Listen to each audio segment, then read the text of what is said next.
দীর্ঘদিন ধরে প্রচণ্ড রোদ, আবহাওয়ার অতিরিক্ত তাপমাত্রা এবং অনাবৃষ্টির কারণে মানুষের জনজীবন যখন অনেকটাই অতিষ্ঠ হয়ে যাচ্ছিল, ঠিক তখনই এক পশলা বৃষ্টি মানুষের মনেও কিন্তু অনেকটা প্রশান্তি এনে দিয়েছিল। কিন্তু অতিরিক্ত বর্ষণ বা ভারী বর্ষণের কারণে কিন্তু জনজীবন অনেকটাই শিথিল হয়ে যাচ্ছিল। কারণ সব জায়গায় কিন্তু অতিরিক্ত পানি উঠে জনজীবন চলাচলের জন্য অযোগ্য হয়ে যাচ্ছিল। বিশেষ করে আমাদের এখানে কিন্তু প্রচুর পানি জমে গিয়েছে। আমাদের বিল্ডিংয়ের সামনে, পিছনের বিল্ডিংয়ের অনেকটা কিন্তু হাঁটু সমান না হলেও গোড়ালির উপর পর্যন্ত পানি উঠে গিয়েছে। বাচ্চারা বাইরে যেতেও কিন্তু সমস্যা হচ্ছে। আমরা মেয়েরা আমাদের কিন্তু বাইরে যেতে হচ্ছে না, কিন্তু পুরুষ লোককে তো অবশ্যই অফিস আদালতে যেতে হবে। আর বাচ্চাদের যেহেতু এখন পরীক্ষা চলছে, এমনিও প্রাইমারি হাই স্কুলে যেমন পরীক্ষা চলছে, ঠিক তেমনি এসএসসি পরীক্ষাটাও চলছে, যার কারণে কিন্তু জনজীবনের মান অনেকটাই কমে এসেছে। চলাফেরায় কিন্তু অনেকটাই কষ্ট হচ্ছে। হ্যালো এভরিওয়ান, আসসালামু আলাইকুম। নাসরিন ক্রাফটস অ্যান্ড ব্লগসের পক্ষ থেকে আপনাদের সবাইকে অনেক অনেক শুভেচ্ছা জানাচ্ছি আমার নতুন আরও একটি ব্লগ ভিডিও দেখার জন্য।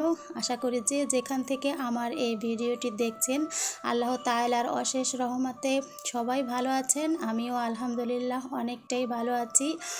টানা 3 দিন বৃষ্টির পরে কিন্তু জনজীবনের মান অনেকটাই শিথিল হয়ে গিয়েছে, কারণ বাড়ির আশেপাশে কিন্তু অনেকটাই পানি উঠে গিয়েছে। বিশেষ করে যেসব এলাকা নিচু, সেসব এলাকায় কিন্তু ঘরের মধ্যেও পানি উঠে গিয়েছে। এজন্য কিন্তু জনজীবনের মান অনেকটাই শিথিল হয়ে গিয়েছে, চলাফেরা করতেও অনেকটা সমস্যা হচ্ছে। যদিও হাইওয়েতে অর্থাৎ বড় রাস্তায় তেমন কোনো পানি নেই, কিন্তু এই যে ছোট ছোট অলিগলি আছে, এগুলোতে কিন্তু প্রচুর পানি জমেছে। তাই জন্য কিন্তু চলাচলেও অনেকটা কষ্ট হচ্ছে। বৃষ্টির কারণে বাইরে চলাচল করতেও যেমন অনেকটা অসুবিধা হচ্ছে, ঠিক তেমনি কিন্তু ঘরের মধ্যেও একটা ভেজা ভেজা ভাব চলে এসেছে।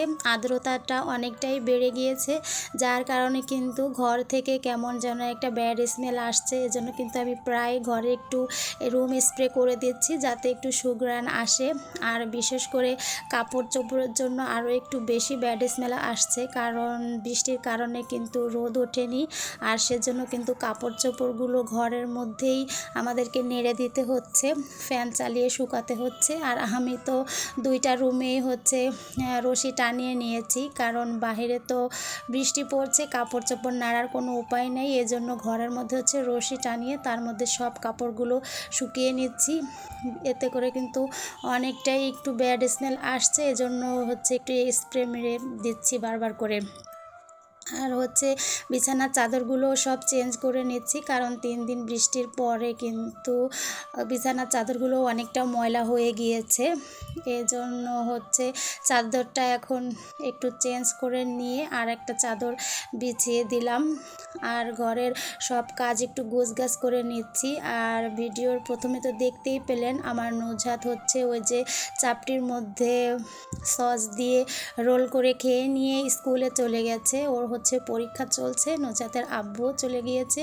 এই জন্য এখন সব রুমের বিছানাপত্র গুছিয়ে নিচ্ছি। বিছানাপত্র গুছিয়েনো থাকলে কিন্তু আমার মনটা অনেকটাই ফ্রেশ লাগে, কারণ বিছানা অগোছানো থাকলে আমার দেখতে একটুও ভালো লাগে না।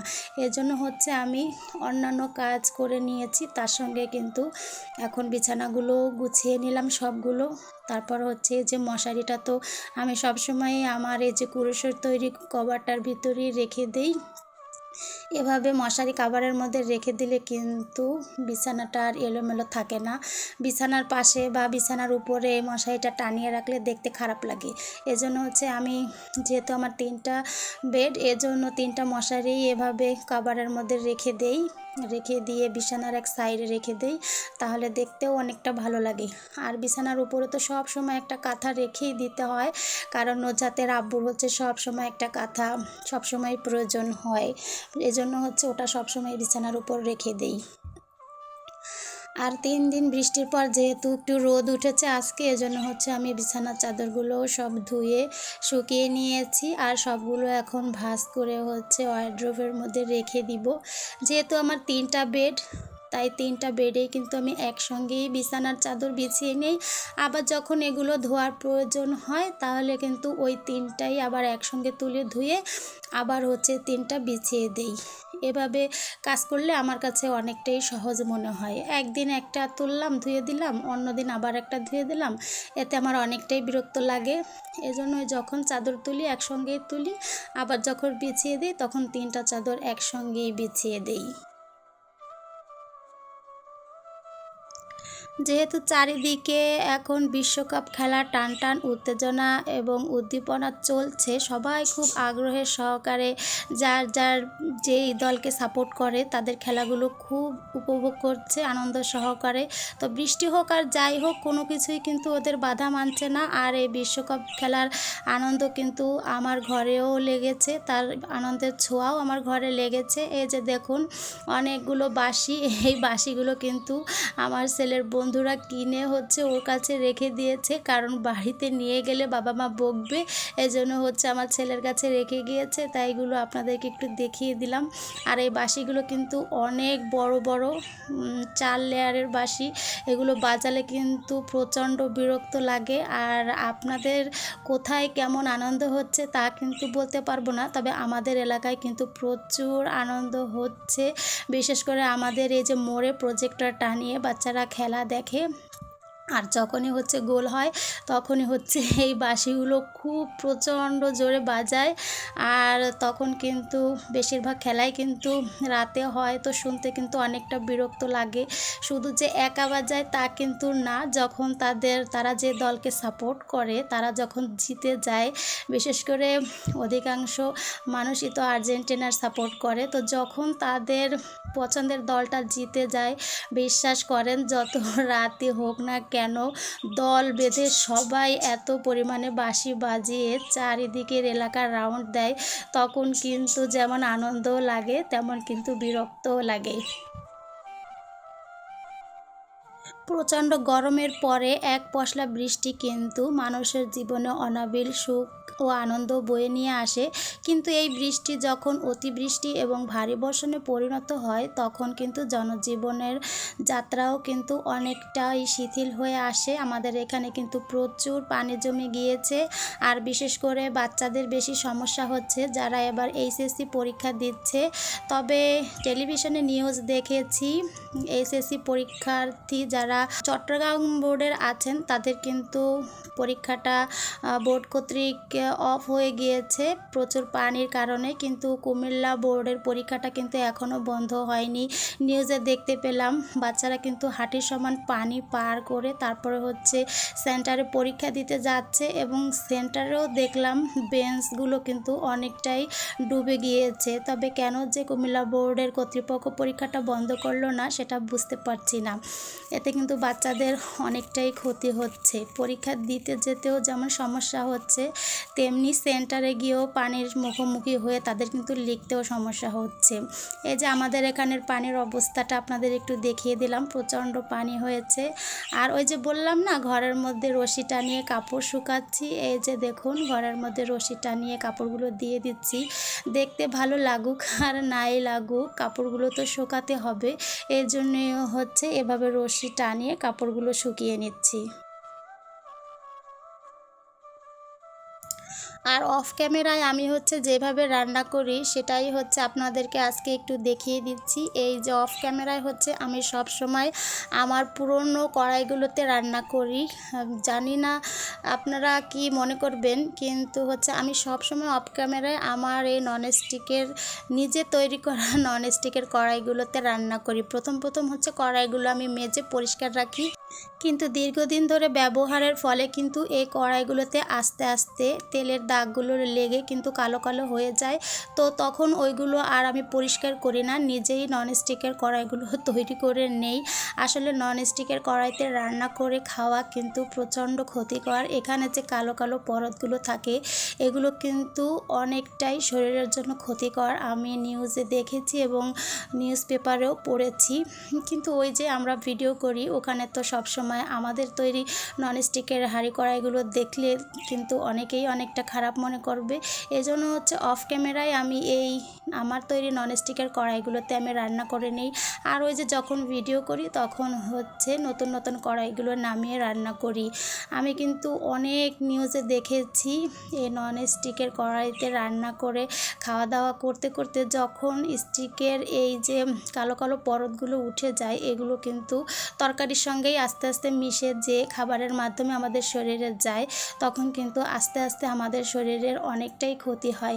আসলে মানুষের যত আরাম দেখবেন রোগ ব্যাধিও তত বেশি। ননস্টিকের কড়াইগুলোতে রান্না করতে কিন্তু অনেকটাই আরাম লাগে, কিন্তু এগুলো আস্তে আস্তে কিন্তু শরীরের জন্য অনেকটা ক্ষতি করে এবং আস্তে আস্তে কিন্তু মানুষ এই যে বিভিন্ন রকমের রোগে আক্রান্ত হয় এগুলো কিন্তু আমাদের নিজেদের কারণেই আমরা বেশি আক্রান্ত হই। দুপুরে খাওয়া দাওয়ার পর মেয়েকে কোচিংয়ে দিয়ে বাসায় চলে এসেছিলাম। বাসার কিছু কাজকর্ম গোছগাছ করে আবার এই যে মেয়েকে কোচিং থেকে নিয়ে আসছি। প্রচুর বৃষ্টি হচ্ছে আর বাসায় এসেই কিন্তু নূরজাত বৃষ্টিতে গোসলের জন্য নেমে গিয়েছে। আর আমার ছেলে আমি যখন মেয়েকে কোচিংয়ে আনতে গিয়েছিলাম তখন কিন্তু অলরেডি নিচে নেমে বাচ্চাদের সঙ্গে ফুটবল খেলছে। ওই দেখে কিন্তু আমার নূরজাত একদমই শান্ত থাকতে পারছে না, এজন্য কিন্তু সেও বৃষ্টিতে ভিজতে নেমে গিয়েছে।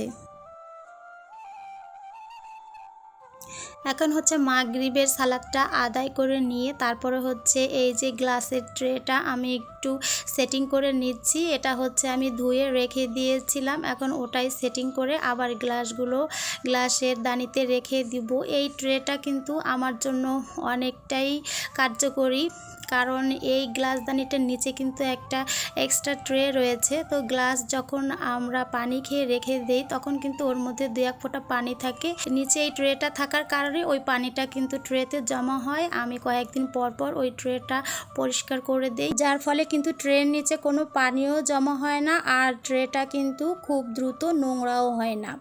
এখন হচ্ছে নূরজাতের আম্মু কিছু আম এনেছিল, নূরজাত বলেছিল কাঁচা আম আনতে। তো এখন যেহেতু প্রায় আমই পেকে গিয়েছে, কাঁচা আম খুব একটা পাওয়া যায় না, তো এই যে একটা ভাইয়ার কাছে পেয়েছিল সেটাই নিয়ে এসেছে। কিন্তু এই আমগুলো হচ্ছে কাঁচা পাকা আম ছিল, ওই যে বলে না কাঁচা মিঠাই আম। তো একটা খেয়ে আমার ছেলে দেখে যে টক মিষ্টি, এজন্য হচ্ছে এই আমগুলো দিয়ে আমি আর জেলি তৈরি করতে পারিনি। ওটা আমার নাইম এমনি কেটে কেটে লবণ দিয়ে খেয়ে ফেলেছে। আর খেতে কিন্তু মাশাল্লাহ অনেকটাই টেস্টি ছিল, একটু মিষ্টি মিষ্টি ছিল, একটু টক টক ছিল। আর এখন হচ্ছে এই যে আমি বাচ্চাদের জন্য নাস্তা তৈরি করতে চলে এসেছি। যতই সন্ধ্যার সময় ওদেরকে আমি চা বিস্কিট খেতে দেই না কেন, কিন্তু না, তাতে কিন্তু হবে না। ওদের কিন্তু সন্ধ্যার সময় একটা নাস্তা চাই, সেটা একটু ঝাল ঝাল হতে হবে। এজন্য হচ্ছে আজকে পেঁয়াজু তৈরি করছি। আর পেঁয়াজু খেতে আমার মেয়ে, হাজব্যান্ড, আমার ছেলে এবং আমরা কিন্তু সবাই অনেক বেশি পছন্দ করি। ভিডিওর এ পর্যায়ে আপনারা এখনও আছেন কিনা জানি না, যদি থেকে থাকেন আর ভিডিওর কোথাও কোনো ক্লিপস ভালো লেগে থাকে তাহলে অবশ্যই একটা লাইক দিবেন, বন্ধু বান্ধবের মাঝে ভিডিওটি শেয়ার করে দিবেন। আর যদি ভালো লাগে তাহলে চ্যানেলটিকে সাবস্ক্রাইব করে আমার পরিবারের বন্ধু হয়ে থেকে যেতে পারেন।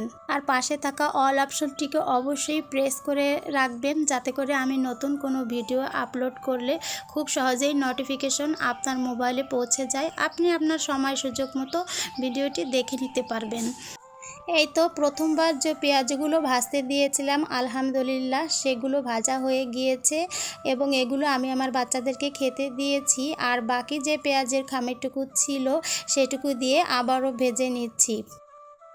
ভিডিওর একেবারে শেষ পর্যায়ে চলে এসেছি। সবাই ভালো থাকুন, সুস্থ থাকুন। আসসালামু আলাইকুম।